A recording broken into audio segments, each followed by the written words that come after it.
At matapos ang Kapaskuhan, balik trabaho na ang ilan sa ating mga kababayan. Ang ilan nga ay mas piniling maging chance passenger dahil sa dami ng mga commuter sa Parañaque Integrated Terminal Exchange.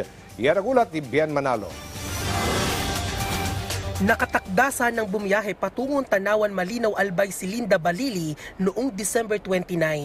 Pero dahil sa hindi inaasahang pangyayari, na-adjust ang kanilang biyahe noong December 31 at nakarating sa kanilang destinasyon ng January 1.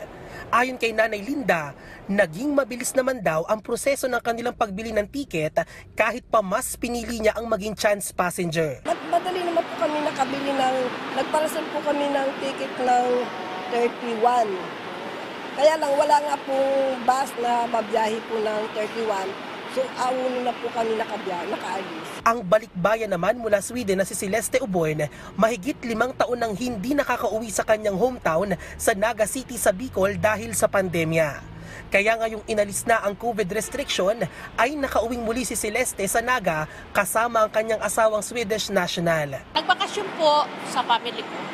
Nag-spend ng holiday with my family. Okay naman po kasi yung family ko yung nagbili ng reservation namin.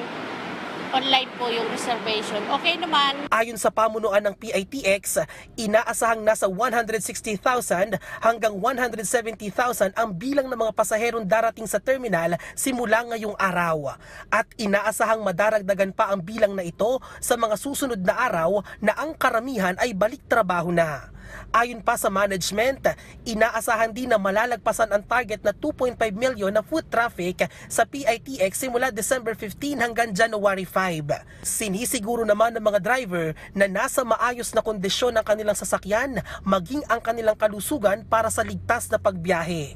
Unang-una ginawa namin yung PMS, yung check ng makina, brake, gulong, at yung mga sakyan lahat para ligtas yung pagbiyahe namin papuntang dito sa Maynila. Yung pagkalusugan namin, bali i-check pa rin namin para at least fit to work yung biyahe namin papunta dito.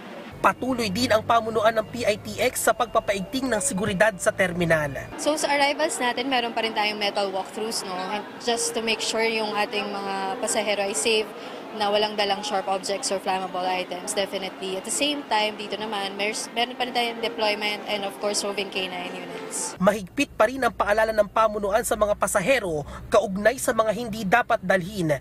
Kabilang dito ang deadly weapons, flammable materials at poisonous and radioactive substances. Bien Manalo para sa Bayan.